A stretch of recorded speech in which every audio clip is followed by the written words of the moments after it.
On a cold January morning in 2012, Arlington police responded to a call that would begin one of the city's longest unsolved homicide investigations. Inside a home, they found 32-year-old Irasema Chavez dead. Investigators documented an unusually violent crime scene. They collected physical evidence, photographed every room, and preserved biological samples they believed might one day identify the person responsible. One of those samples would remain unidentified for more than 14 years.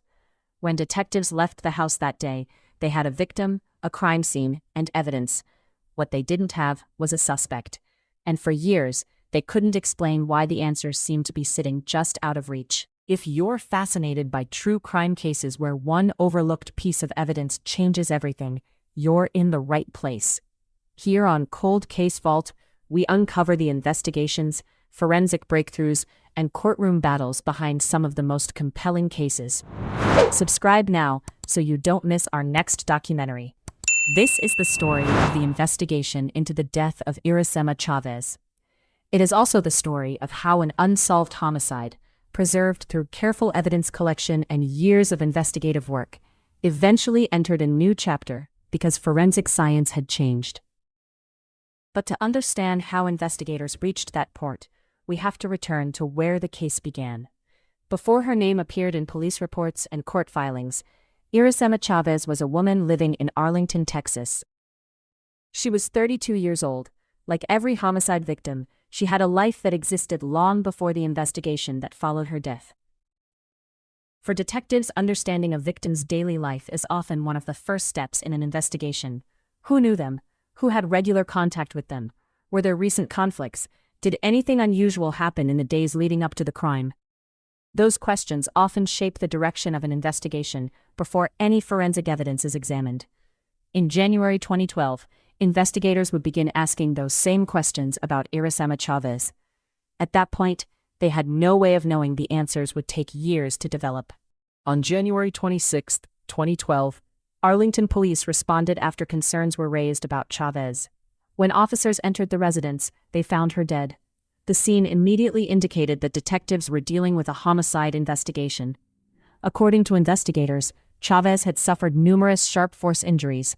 Court records and later reporting described the attack as exceptionally violent, with prosecutors alleging she had been stabbed more than 100 times.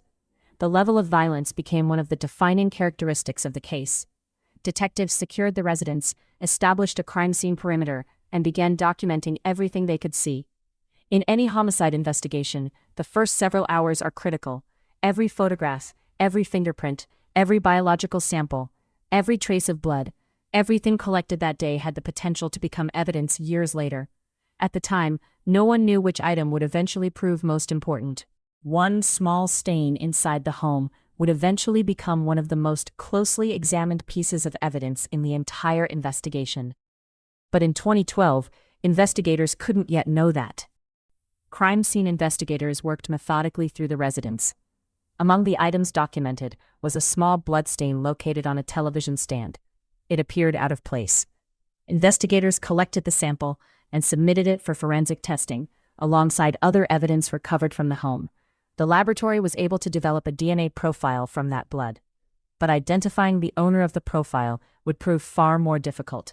A DNA profile is only useful if it can be connected to a person. In 2012, that connection simply wasn't there.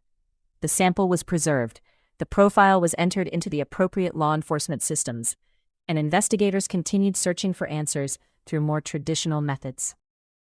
As forensic specialists processed the scene, detectives began reconstructing Chavez's final known movements. They interviewed people who knew her. They reviewed records. They looked for anyone who might have seen unusual activity before or after the homicide.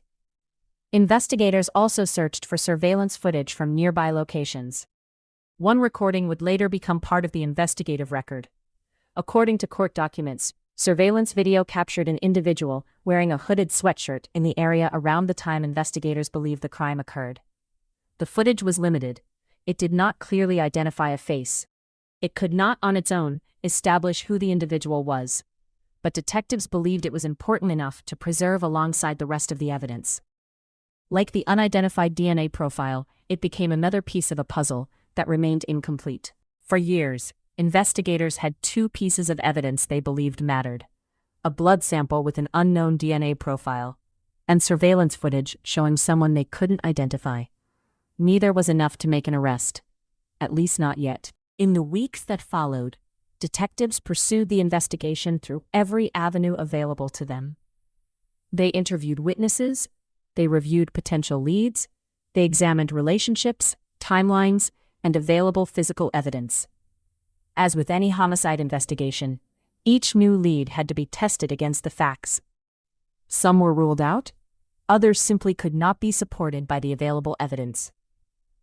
Meanwhile, the DNA profile recovered from the crime scene remained unidentified. Without a confirmed suspect, investigators faced a difficult reality. The evidence suggested that someone other than the victim had left biological material inside the home.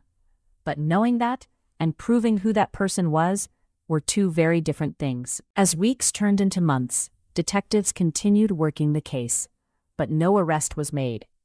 The homicide of Irasema Chavez slowly joined a growing list of investigations that remained open without a clear resolution. Still, the evidence collected in January 2012 was never discarded. The unidentified DNA profile remained preserved. The surveillance footage remained archived. And investigators continued to believe that one day, advances in forensic science, or one overlooked detail, might change the direction of the case.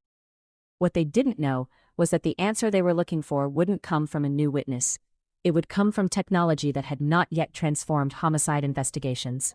When people hear that DNA was recovered from a homicide scene, they often assume the case should be solved quickly. But investigators know it doesn't work that way. DNA can answer one question: if investigators already know who they're comparing it to. Without that connection, even a complete DNA profile can remain anonymous for years. That was the challenge facing Arlington detectives. They had preserved biological evidence from the very beginning of the investigation. What they didn't have was a name. As the forensic work continued, detectives focused on reconstructing Irasema Chavez's final days. They spoke with people who knew her. They reviewed available records. They examined personal relationships, routines, and potential motives. Every homicide investigation begins by narrowing possibilities. Who had access? Who had opportunity? Who could be eliminated? The goal isn't to confirm a theory. It's to test every theory against the evidence. Some leads were investigated and eventually ruled out. Others simply could not be supported by enough evidence to move forward. Despite extensive investigative work, no publicly identified suspect emerged. But detectives kept returning to the same question: who did the unidentified DNA belong to? Investigators also reviewed surveillance footage collected during the early stages of the case. According to court records, one camera captured an individual wearing a hooded sweatshirt in the area around the time investigators believed the homicide occurred. The footage attracted investigators' attention. But it also had limitations. The image quality was poor. The person's face could not be clearly identified. Investigators could not establish who the individual was based on the video alone. Like the unidentified DNA profile, the footage became another piece of evidence that raised questions without answering them. As months became years, the investigation entered a phase familiar to many homicide detectives. Public attention faded. News coverage became less frequent. New cases demanded immediate attention. But cold case doesn't mean investigators stop caring. It means the investigation has reached a point where every available lead has been pursued without producing enough evidence to identify or charge a suspect. The file remains open, the evidence remains preserved, and detectives continue looking for the one development that could change everything. For the Chavez family, those years brought uncertainty. Every unanswered birthday, every holiday, every anniversary, each one served as another reminder that the investigation remained unfinished. Among all the evidence collected from the residence, one item continued to stand out: a small bloodstain recovered from a television stand. Laboratory testing confirmed that the sample produced a DNA profile. Investigators believed the profile belonged to someone other than Irasema Chavez. It was exactly the type of evidence detectives hoped to recover during a homicide investigation. But there was one problem. When investigators searched available law enforcement DNA databases, the profile did not identify a suspect. That doesn't necessarily mean the person had never committed another crime. It simply meant investigators had no confirmed match at that time. And without a match, the DNA remained what detectives sometimes call an unknown contributor, a profile, not a person. The evidence hadn't failed, it had simply reached the limits of the technology available in 2012. Before we continue, I'd love to know where you're watching from. Leave your city or country in the comments. I always enjoy seeing how far these stories travel. And if you've been enjoying this documentary so far, subscribing is one of the best ways to support the channel and helps us continue producing in-depth investigations like this. Cold case detectives often describe their work as a balance between patience and preparation. They know that science evolves, databases grow, witnesses sometimes come forward years later. Technology that seems impossible today may become routine tomorrow. That is why evidence preservation is so important. A properly collected DNA sample doesn't become less valuable because time passes. In many cases, it becomes more valuable. The Chavez investigation would eventually prove that point. While the Arlington case remained open, forensic science continued to advance. Across the United States, investigators began solving decades-old homicides using methods that had not been available when those crimes occurred. One of the most significant developments was investigative genetic genealogy. Unlike traditional DNA database searches, this approach can help investigators identify possible biological relatives of an unknown DNA profile. Those family connections can generate entirely new investigative leads. But genetic genealogy doesn't identify a suspect on its own. It points investigators toward people who require further investigation. Every lead still has to be verified through conventional police work. Every conclusion must still be supported by evidence. For Arlington detectives, the question was obvious. Could this new technology finally reveal the identity behind the DNA profile collected in 2012? If it worked, the investigation would move for the first time in years. If it didn't, the Chavez case could remain unsolved indefinitely. Detectives decided it was time to try. More than a decade after Irasema Chavez was killed, investigators reopened evidence that had been carefully preserved since the day of the crime. The DNA profile was about to be examined using tools that didn't exist when the homicide occurred. Detectives hoped the science would finally do what years of investigation could not. But identifying a possible suspect would only create a new challenge. Because finding a name is very different from proving a case. For more than a decade, investigators had protected a single piece of evidence they believed might someday answer the biggest question in the case: a small drop of blood. It had been collected during the original crime scene examination in January 2012. Laboratory testing showed it did not belong to Irasema Chavez. Someone else had bled inside the apartment. But despite having that DNA profile, investigators had no way to identify the person who left it there. For years, that blood sample remained one of the most important and most frustrating pieces of evidence in the investigation. After developing the DNA profile, investigators submitted it to the Combined DNA Index System, better known as CODIS. CODIS is the National Law Enforcement DNA database used to compare crime scene evidence with DNA profiles already in the system. If the unknown profile belongs to someone whose DNA has previously been entered into CODIS, investigators may receive a match. In this case, that never happened. The search came back without identifying anyone. The evidence was still valuable. It simply wasn't enough. Detectives knew the person behind that DNA existed. They just had no way of putting a name to the profile. Investigators weren't willing to leave the evidence untouched. In 2016, they used advances in forensic DNA analysis to develop a predictive image intended to represent characteristics of the unknown female contributor. It wasn't a photograph. It wasn't an identification. It was another investigative tool designed to generate leads. Even with that effort, no breakthrough came. The investigation remained open. Nearly 13 years after the homicide, Arlington detectives decided to try something that hadn't been available when the investigation began. In November 2024, they met with the FBI's Dallas field office to discuss using the Bureau's Investigative Genetic Genealogy program.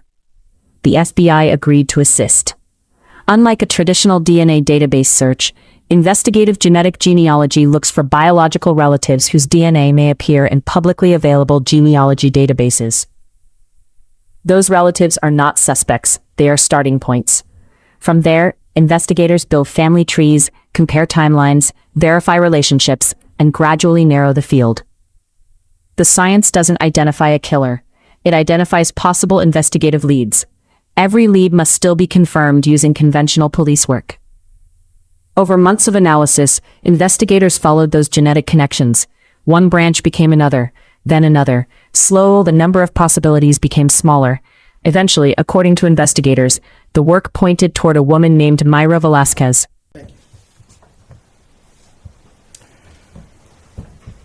So earlier this year, our homicide detective got a call from the FBI letting them know that the IGG process had identified a potential suspect, 42-year-old Mayra Velasquez. She was a close friend of the victim who lived just a few miles away from the crime scene. Authorities have said Velasquez had been a close friend of Irasema Chavez and had lived only a short distance from her at the time of the homicide. For detectives, this was the first time in years that the investigation had focused on a specific individual. But a lead, even one developed through advanced forensic science, is not enough to support an arrest. The next step would require independent confirmation. Imagine being the detective assigned to a case that has remained unsolved for 14 years. Imagine finally seeing a possible name after years of dead ends. You don't make an arrest, you verify. Because if you're wrong, everything that follows could collapse. According to investigators, detectives began quietly gathering additional evidence. In May 2026, they conducted surveillance and recovered a discarded plastic fork after it had been thrown away. The fork was submitted for laboratory testing. Its purpose was straightforward. Detectives wanted to determine whether the DNA on the discarded item matched the unidentified blood recovered from Irasema Chavez's apartment years earlier. A laboratory reported that it did.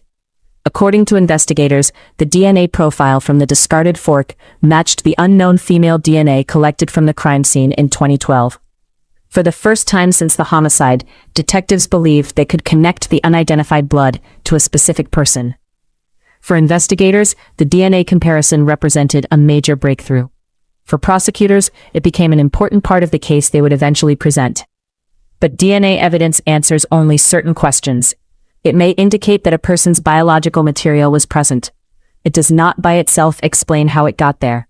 It does not establish motive, and it does not determine guilt. Those are questions that must be examined through the broader investigation, and ultimately, through the court process. After 14 years, detectives believed they finally had enough evidence to move forward. The investigation that began with an unidentified drop of blood was about to result in an arrest. But once the handcuffs were placed on a suspect, the investigation would give way to something entirely different.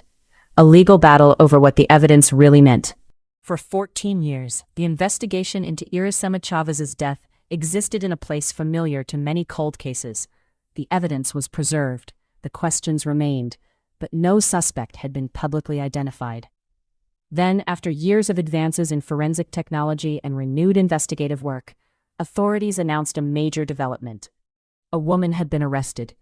But an arrest is not the conclusion of a homicide investigation. It is the beginning of a legal process. In July 2026, Arlington police arrested Mayra Velasquez and charged her with capital murder in connection with the 2012 death of Irasema Chavez. According to investigators, the arrest followed the DNA investigation that began with evidence collected from the apartment more than a decade earlier.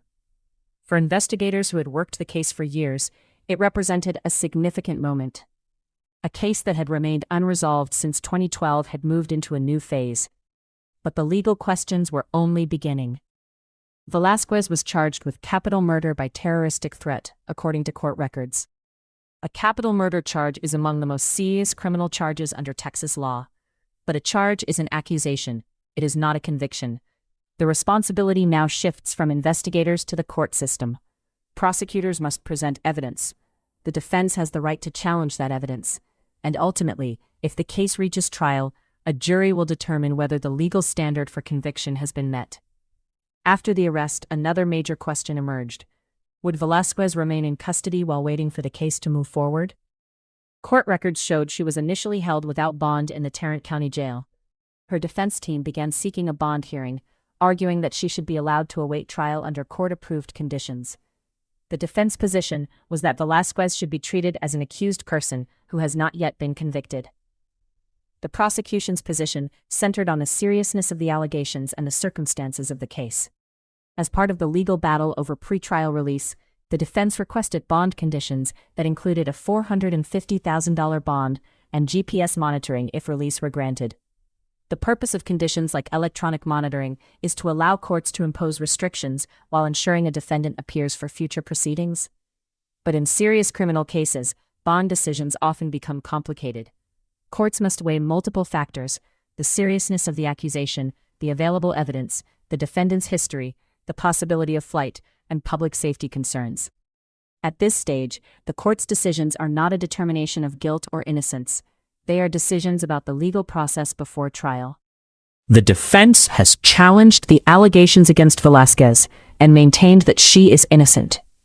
Her attorneys have questioned aspects of the prosecution's evidence, including issues surrounding the interpretation of forensic evidence and the investigation.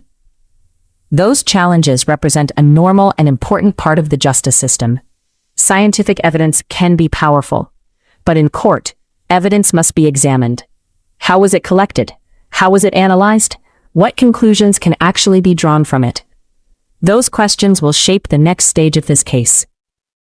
For investigators, solving a cold case often means reaching the point where they believe they know what happened.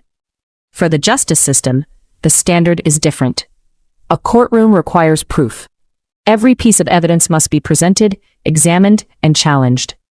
The same DNA evidence that helped investigators identify a suspect will now become part of a legal argument. The same surveillance footage that raised questions in 2012 will be examined again. And every unanswered question will matter. For 14 years, investigators searched for a person connected to the evidence. Now they have one. But the most important stage of the case has not happened yet. Because outside the police station, outside the forensic laboratory, there is one final place where evidence must stand on its own. If you have made it this far, thank you. It tells YouTube that long-form investigative documentaries still matter. And it helps more people discover stories that deserve to be remembered.